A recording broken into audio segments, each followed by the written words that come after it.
Torn lived alone on Outpost 17, a small human base far from Earth. The outpost was built on a cold planet with orange skies and rocky hills. It was quiet to quiet.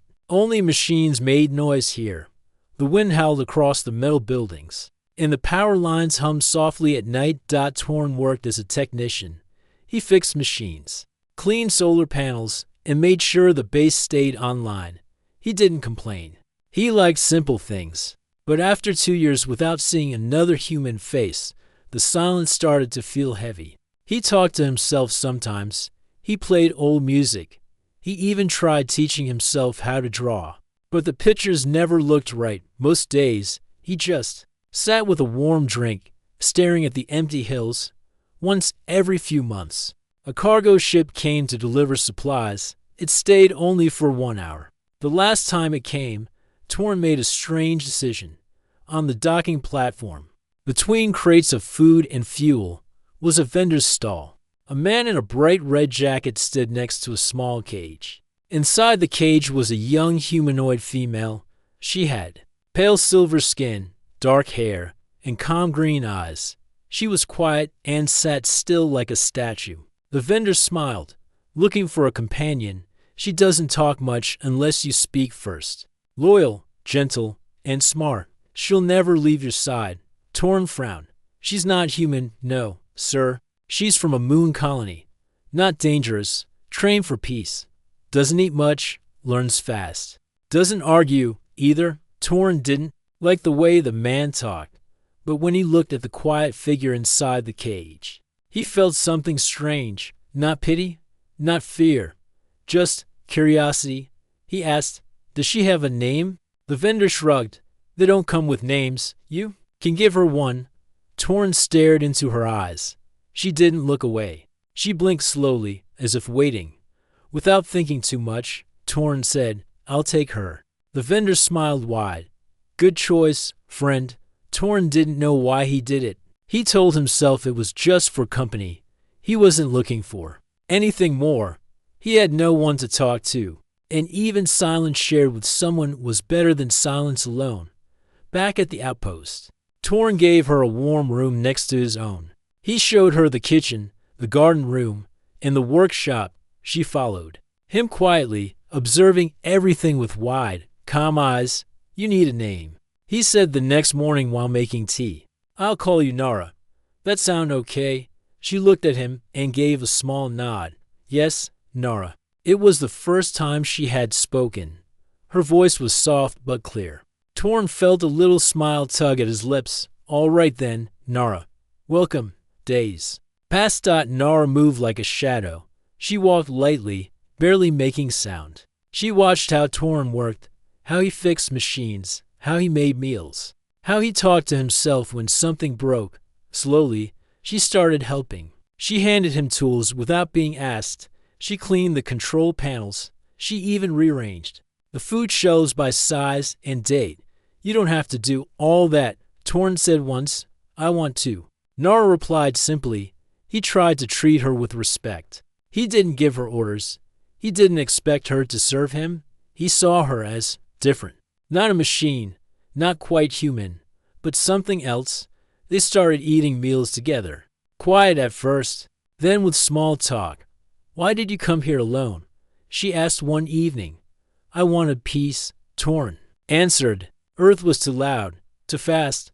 Are you happy now?" He paused. "Not always." Nara didn't say anything more, but she began sitting closer during meals. She followed him during morning walks. She painted small flowers on the wall near his workbench using colored minerals from outside. He didn't stop her. He found it nice. One day, while fixing a power relay, Torn asked her, "Do you know why I brought you here?" Nara was holding a flashlight for him. She answered, "Yes." "For companionship." He nodded. "You were sold as a pet, but I don't see you that way." "I know," she said. There was a pause. "Then what do you see yourself as?"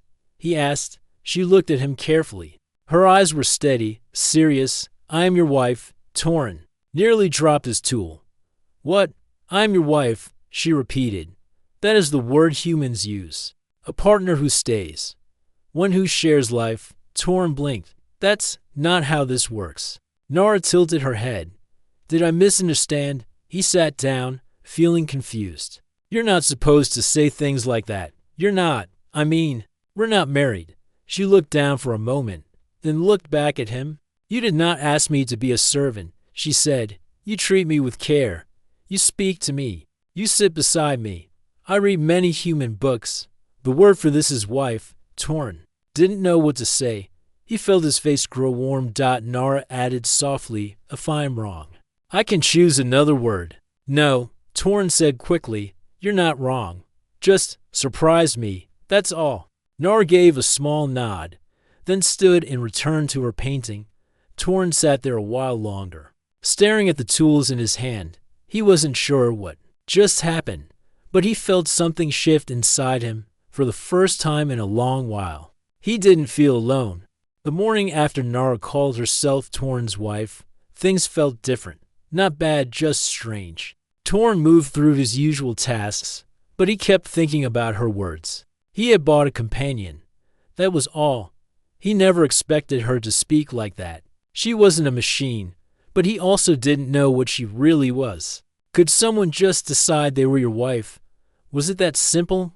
Nora didn't act strange. She was calm as always. She prepared breakfast, cleaned the hallway, and worked beside Torn without saying much. But now, every little thing she did felt louder in his mind. When she brought him a cup of warm tea, she placed it gently in his hands and said, Your tea, husband. Torn nearly spilled it. You really need to stop calling me that, he said with a nervous laugh. She tilted her head. Why? Because we're not married. That word means something else to humans. It's official, legal. Nora looked thoughtful. I read human marriage laws. They are many and different, but they all end the same. Two people agree to stay together. Torn scratched his head. You've been reading a lot, haven't you? Yes, she said. I wanted to understand how to be your companion, but I saw a better word. Wife. Torn didn't argue. Instead, he just sighed. You're not wrong. Just, it's complicated. Nora smiled softly. I do not like complicated things. I like staying with you, helping you, sitting beside you. I think that is enough. Torn couldn't help but smile back. Later that day, Torn sat at his old computer. He opened the system logs and checked Nora's programming. He expected to find commands orders she had to follow, but the screen showed something unexpected. Loyalty chip, inactive obedience setting. Remove learning mode.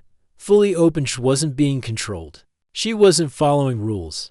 She was learning everything on her own.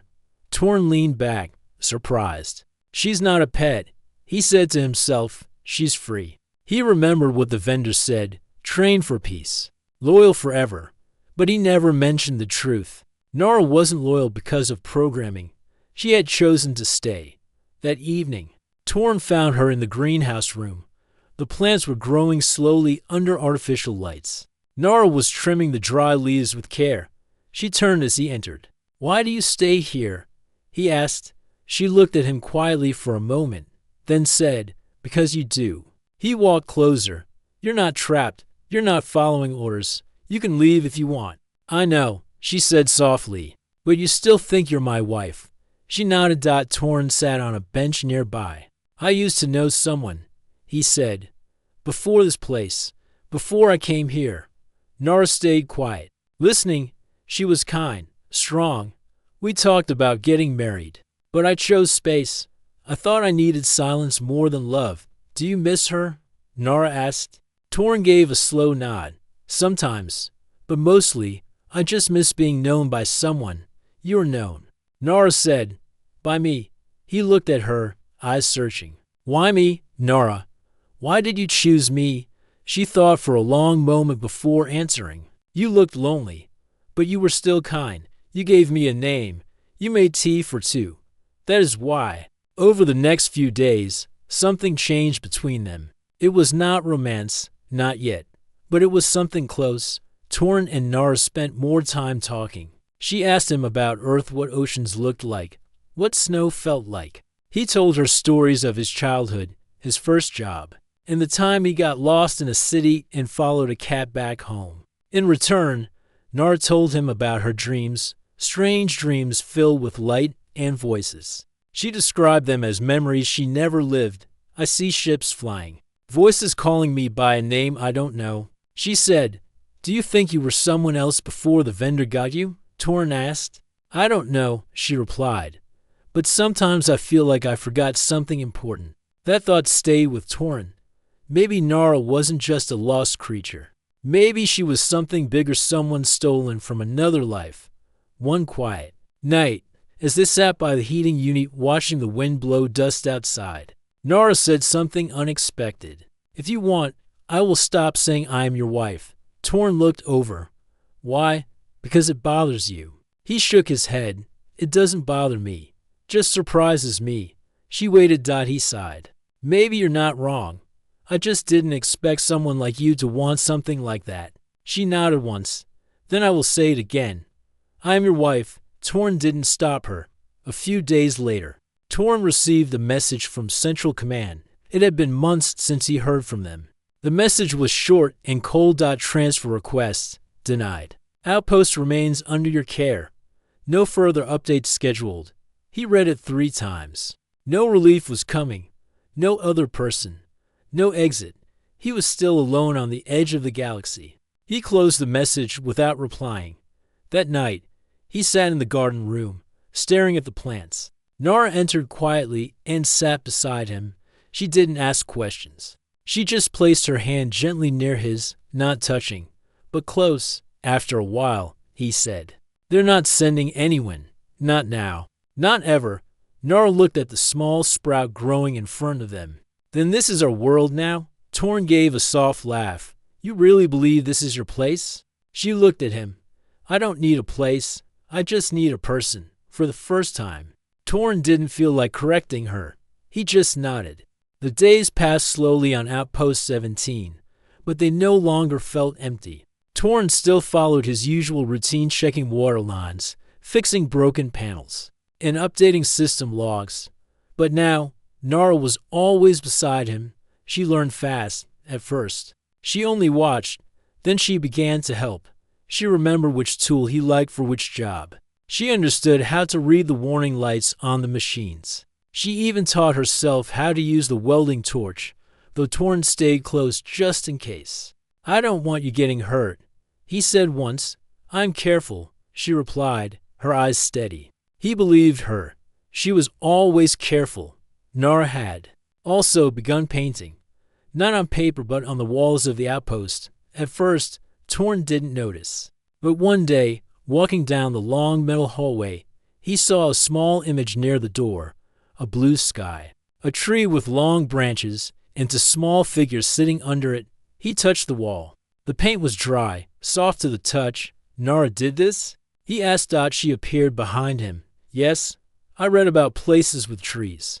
I wanted to see one, so I made one." Torn turned to her. "That's beautiful." Nara smiled. "But only a little.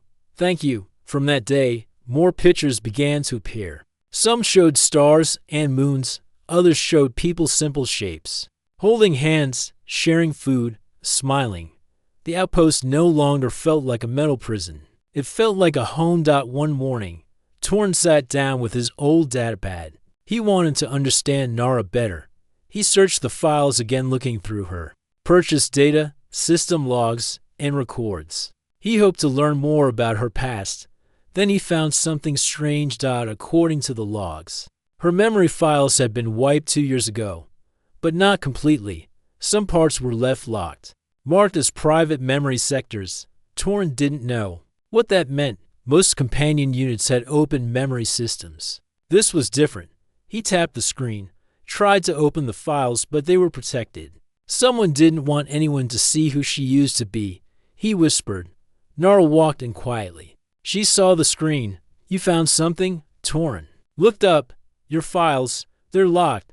Did you know that?" She nodded. "Yes. I tried opening them before, but I don't have the code." "Do you want to know what's inside?" Nara paused. "Only if it helps you trust me." Torn stared at her.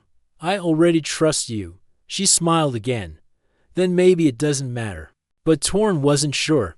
Someone had hidden her memories. That meant she had a life before, a name, maybe a purpose. What if she wasn't meant to be a companion at all? That evening, as they sat near the greenhouse, Nora asked, "Do you ever wish to go back to Earth?" Torn thought for a moment. "Sometimes, but there's nothing left for me there. Just noise, crowds, and things I don't miss. I dream about Earth," she said. "Even though I've never been there." "What do you see?" "Fields, tall buildings, water falling from the sky, rain." He said, "Yes, rain, and voices calling me, but I never see their faces." Torn looked at her closely. "You think those are memories, maybe, or dreams?" "I don't know the difference." He nodded slowly. "Maybe dreams are memories from a different life." One night, as a cold wind blew outside, Nora entered Torn's room. She stood at the doorway, quiet and calm. "I made something for you," she said. Torn looked up from his screen. "What is it?" She stepped forward and handed him a small book. She had made it by hand, using scraps of paper and old leather from a broken glove. Inside were pages filled with sketches scenes from their days together. Torn, flipping through, saw drawings of the kitchen, the garden, the repair bay. One page showed him smiling, holding a tool, with Nora sitting beside him. "You drew all this?" "Yes." Torn felt something warm in his chest. He had forgotten what it felt like to be seen. Really seen. He looked at her. "Why did you make this?" Nora answered simply. "Because when machines break, you fix them. But when hearts are tired, they need to remember joy." The next day, something unusual happened. A new signal blinked on the communication console. Torn walked over, frowning. "Another message," he said, confused. He opened the log. It wasn't a message from Central Command. It was a scan of long-range sweep from an unknown ship. Torn stared at the signal. No ID, no response code. He tapped a few buttons and opened the telescope feed.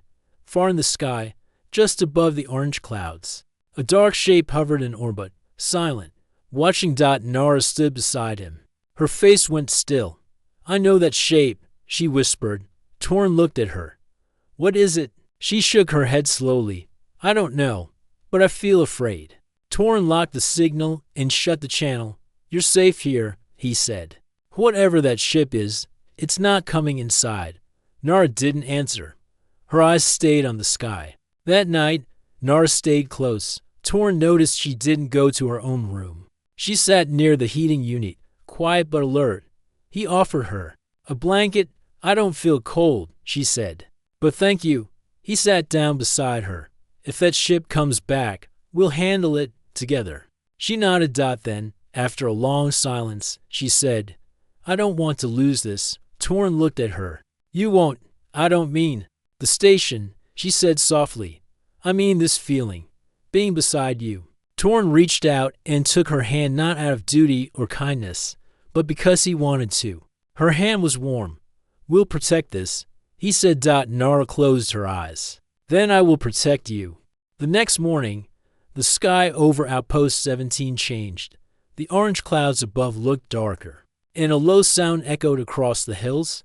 Torn stood outside the main building, watching the sky. A ship was coming down. It wasn't the usual cargo ship. This one was sleek, black, and silent. It moved slowly, like a shadow floating through the air. Torn felt uneasy. He rushed back inside. "Nora," he called. She met him in the hallway, calm but alert. "I see it too." They didn't send a message. No warning. Torn said, "Whoever this is, they're not from Central Command." They stood side by side, watching from the window as the ship landed near the outpost. A few minutes later, a voice crackled over the old intercom system. "Outpost 17.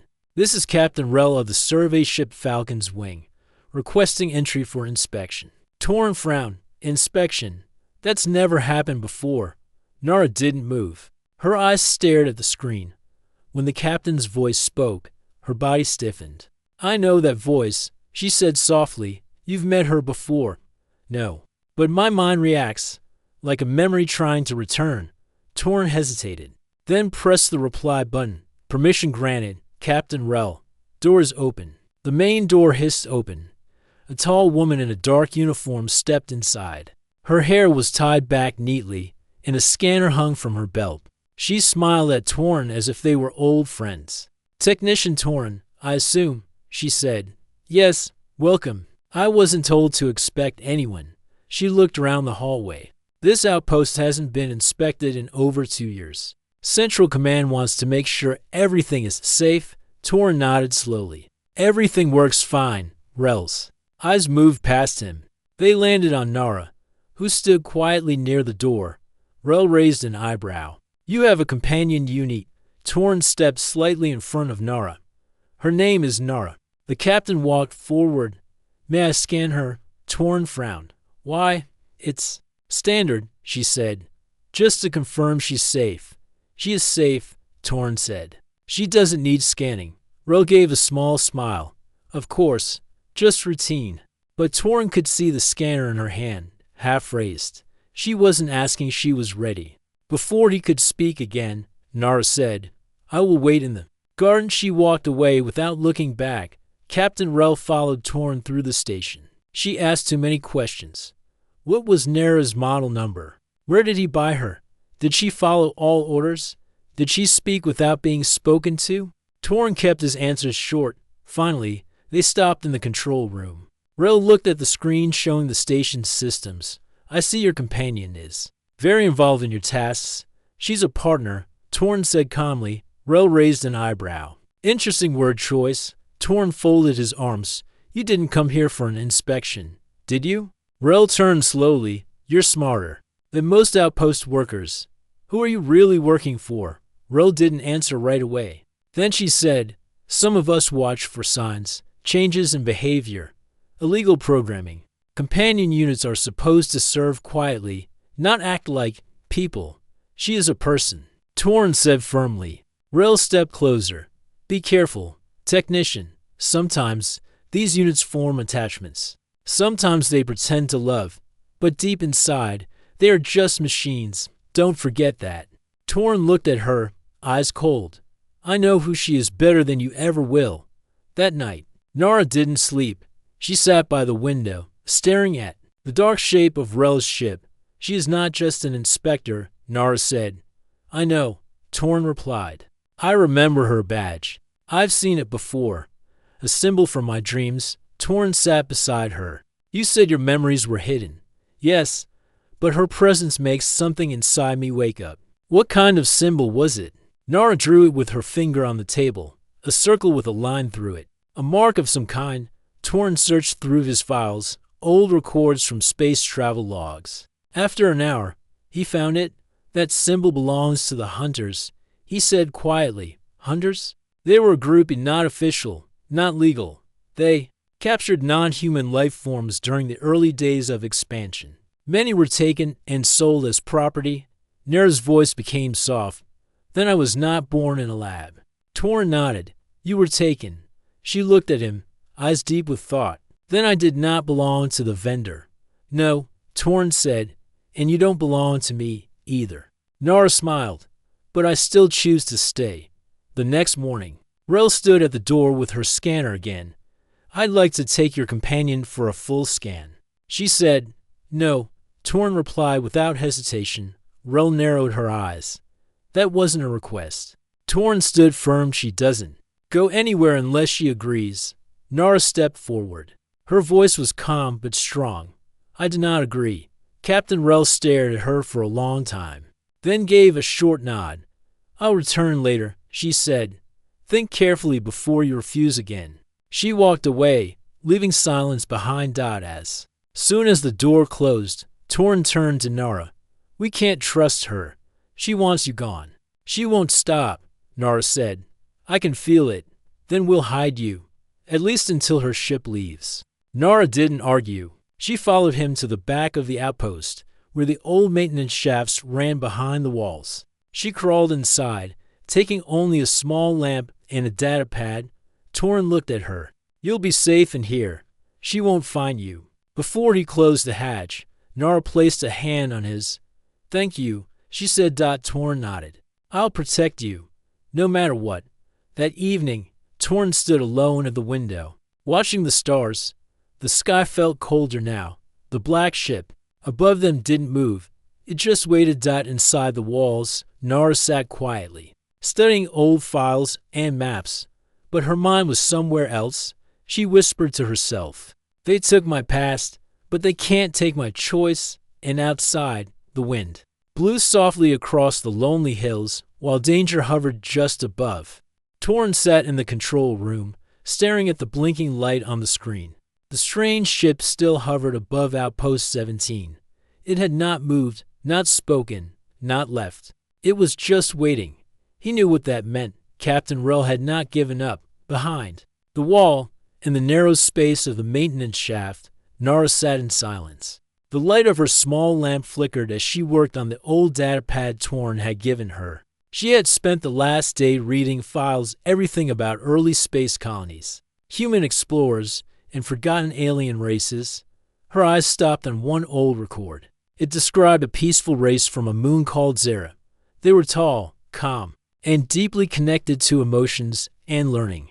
The record said they had once worked with humans in the early years of space travel, but they had vanished after a conflict. Many believe they were extinct. Nara touched her chest lightly. "Zera," she whispered, "is that who I am?" Meanwhile, Torn searched his own files again. He found a hidden folder in the memory chip that came with Nara. It was buried deep, protected with a strange code. After hours of work, he managed to unlock part of it. Inside were broken images and voice recordings. Most of them were damaged, but one image showed Nara not in the outpost, not in a cage, but standing on a stage with others like her. They were wearing white robes, eyes filled with light. A voice in the background said, "The Zaran people, wise, calm, peaceful, now under review for relocation." Torn leaned back, his hands shaking slightly. "Nara isn't a machine," he said aloud. "She's from Zera, a real person." That evening, he knocked gently on the maintenance shaft door. "It's me," he said softly. The hatch opened, and Nara climbed out. Her face looked tired but calm. "I remember something," she said. Torn nodded. "I found something too." They sat together near the heater, outside. The wind blew stronger than usual. The sky was filled with thick clouds. "You're not a companion unit," Torn said. "You were taken from your people. That vendor didn't own you." "No one did." Nara looked down at her hands. "I thought maybe I was made in a lab. I was ready to accept that. But deep inside, I always felt more.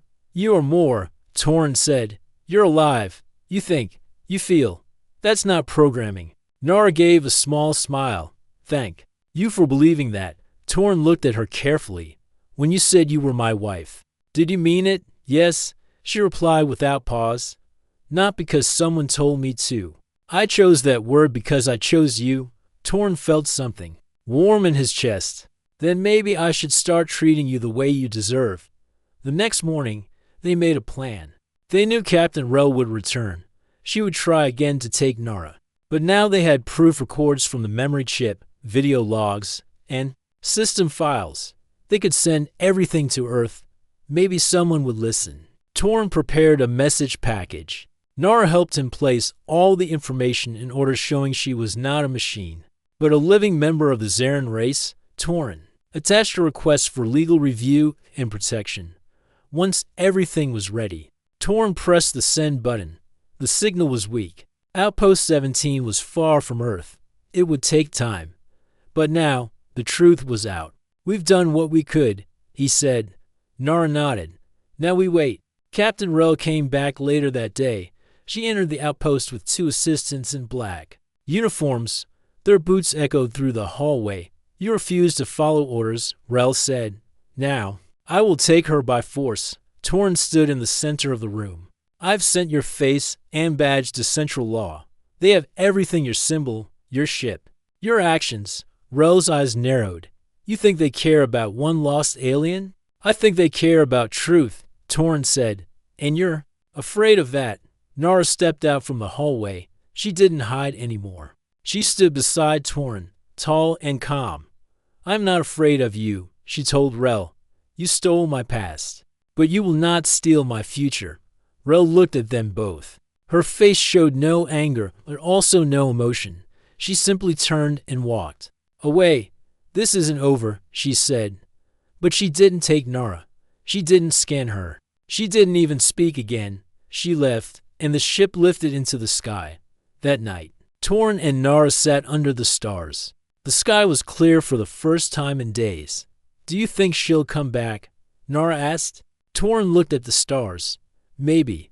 But we're not alone anymore. Someone on Earth is watching now. Nara leaned against his shoulder. I don't care where we live. I just want to live free. You are, Torn said softly, and you always will be. The next day, a message arrived. It was short, but powerful. Request received. Review in progress. Protection granted to subject. Nara of Zera. Central Law now recognizes her ascension and free. Torn read it out loud. Nara's eyes filled with light. You're no one's property now, he said. I never was, she replied. But now the stars know it too. Torn smiled. So, Nara of Zera, what will you do with your freedom? She looked at him. With gentle eyes, stay. If you still want me. He reached out and took her hand. I want nothing more. The days after the message from Earth felt lighter, for the first time in a long while. Torn smiled more. Nara no longer stayed quiet in the shadows. She walked beside him through the outpost like she truly belonged there. They repaired the solar panels together. They repainted the main hallway. They even shared meals under the warm lights. Not just as companions, but as equals. Nara now wore a small band on her wrist. It had the symbol of Earth's central law. It marked her as free a person, not a unit. Torn had placed it there himself. You earned this, he told her. Nara looked at the mark. No, we earned it, but peace did not last long. One morning, as Torn was working in the greenhouse, a loud alarm rang through the outpost. A warning light blinked on the main screen. It showed a new ship entering orbit, bigger than Captain Rel's, stronger. A known ID. Nara rushed to the control room. Who is it? Torn shook his head. Not from Earth. Not registered. But it's heading this way fast. He tapped a few buttons and checked the landing signals. They're not asking for permission. They're forcing entry. Nara's eyes became sharp. They're coming for me. The ship landed with a loud hum. Dust blew across the ground as the engines cooled. The main door opened slowly. Two tall figures stepped out. They wore dark armor. No badges. No names. Behind them, Captain Rel appeared, Torn. Stood outside the main door of the outpost, blocking the way. You're not allowed here, he said. She's protected by central law now. Rel walked forward calmly. That message came too late. The ones who created her still believe. She's theirs. They sent me to finish what I started. She's not a thing, Torn said. She's a person. Rel glanced at the guards behind her. She may look human. She may speak like you. But in the eyes of the ones in charge, she's still property. She has proof. We send it to Earth. They will erase that proof. Before it reaches the right hands, Rel said, you're too far, too small, and too easy to forget. Torn's fist tightened. Then you'll have to get through me. Back inside. Nara opened the secret panel near the power core. She connected the outpost signal system to the backup storage. If the first message failed, this second one would send everything again. It would go directly to a human rights group on Earth that watched for illegal captures. As she worked, she heard a voice behind her. You're fast, said Rel, stepping into the room. Nara stood slowly. You should not be here. I gave you a chance, Rel said. You could have stayed quiet. You could have accepted your place. This is my place, Nara said. I chose it. Rel raised a small device. It sent a shock of light toward the controls. Sparks flew, and the power lines burst. The screen went dark. No signal, Rel said. No more messages. But Nara didn't back away. She stepped forward, calm, unafraid. I am not just a message. She said, I am the proof. Outside, Torn fought to stop the guards. He wasn't strong, but he was quick.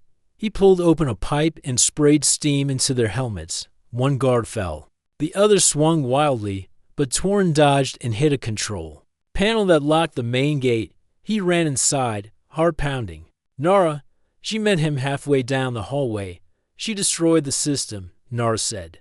But I saved a copy. If we reach the landing bay, we can send it through her own ship. Torn nodded.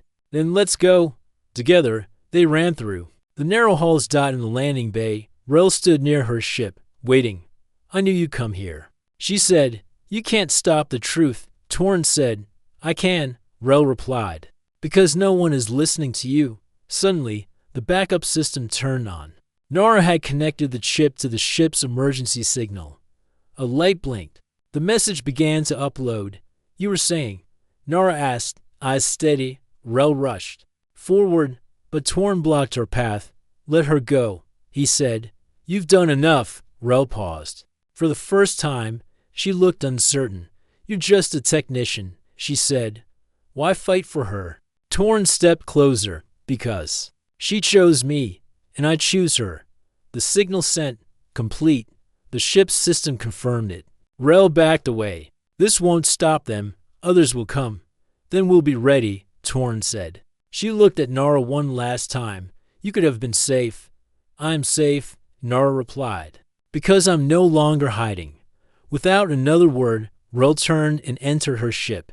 The dark vessel lifted into the sky and disappeared among the clouds, back inside the outpost. Silence returned. Torn sat on the floor, breathing hard. Nara sat beside him. We did it, she said quietly. Yes, he replied. But they'll come again. Nara looked at him. Then we stay strong. He turned to her. We protected your freedom today. But what about your choice? She met his eyes. I still choose you. He smiled. Then I will always stand beside you. That evening, they watched the stars together from the roof of the outpost. The sky was clear, peaceful. The message had reached Earth.